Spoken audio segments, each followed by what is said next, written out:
सभी भक्तों को जय माता दी। जैसे ही फागुन की रंगीनियां विदा लेती हैं और बसंत अपनी मधुर सुगंध के साथ धरती को सजाता है, वैसे ही माँ दुर्गा के आगमन का पावन समय आ जाता है।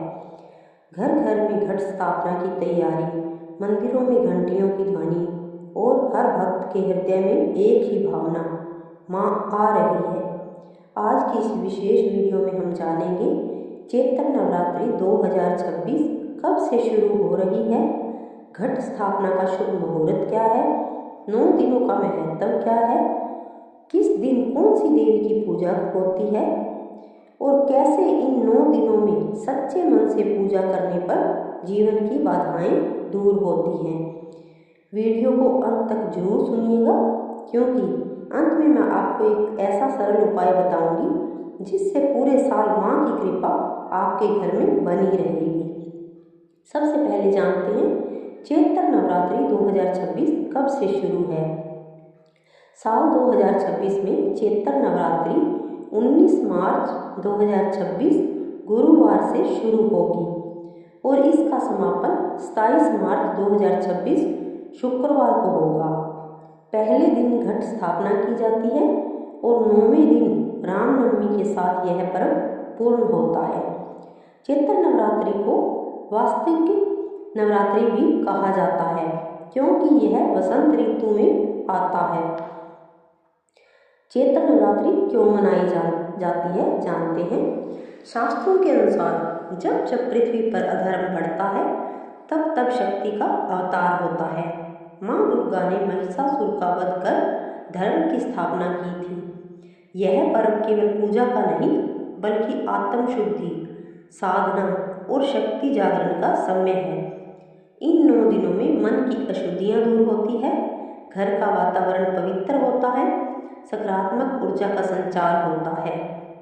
अब जानते हैं घट स्थापना का महत्व। नवरात्रि का सबसे महत्वपूर्ण कार्य है घट स्थापना। घट का अर्थ है कलश और कलश का अर्थ है सृष्टि। कलश में जल भरकर आम के पत्ते और नारियल रखकर स्थापित किया जाता है। यह माँ दुर्गा के आगमन का प्रतीक है। अब जानते हैं घट स्थापना की विधि। प्रातः स्नान करके स्वच्छ वस्त्र धारण करें, पूजा स्थान को गंगा जल से शुद्ध करें, मिट्टी की वेदी बनाकर उसमें जौ बोएं, कलश स्थापित करें, माँ दुर्गा का आह्वान करें। 9 दिनों में 9 देवियों की पूजा कैसे की जाती है, किस माता की पूजा होती है जानते हैं। पहला दिन शैलपुत्री। माँ का यह स्वरूप स्थिरता और शक्ति का प्रतीक है। इनकी पूजा से जीवन में मजबूती आती है। दूसरा दिन ब्रह्मचारिणी। यह तप और संयम की देवी है। इनकी कृपा से मन को शांति मिलती है। तीसरा दिन चंद्रघंटा। इनके माथे पर अर्धचंद्र है, यह भय का नाश करती है। चौथा दिन कुष्मांडा। माना जाता है कि इन्होंने ब्रह्मांड की रचना की।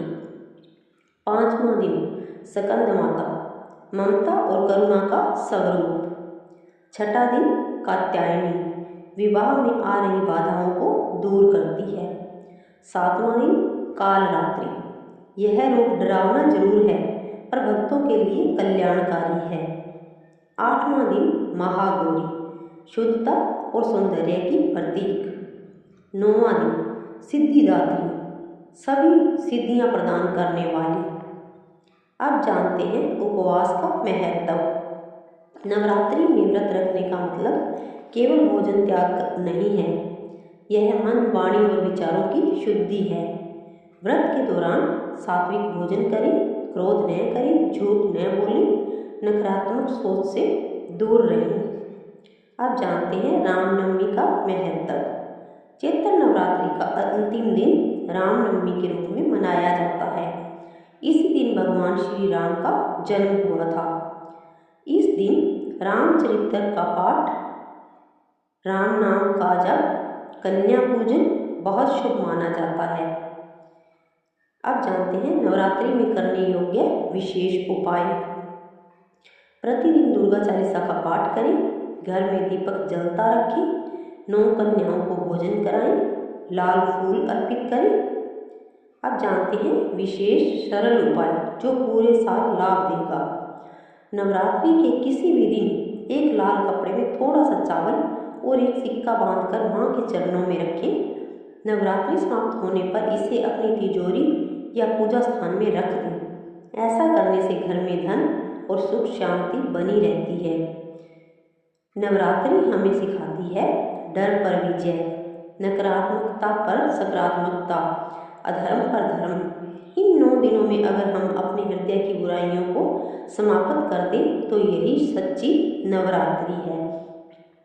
तो मेरे प्यारे भक्तों, चैत्र नवरात्रि केवल एक त्योहार नहीं, यह आत्मा को शुद्ध करने का अवसर है। जब माँ आपके घर पधारे तो केवल फूल और दीपक ही नहीं बल्कि सच्चा मन और श्रद्धा भी अर्पित करें। याद रखिए, माँ को दिखावा नहीं, भावना चाहिए। अगर आपको यह जानकारी अच्छी लगी हो तो इसे जरूर साझा करें ताकि हर घर में माँ का प्रकाश पहुँचे। माँ दुर्गा आपके जीवन से हर दुख दूर करे, आपके घर में सुख समृद्धि का वास हो और यह नवरात्रि आपके जीवन की हर अधूरी मनोकामना पूरी करे। जय माता दी। मिलते हैं नई जानकारी के साथ, नई वीडियो के साथ। जय माता दी।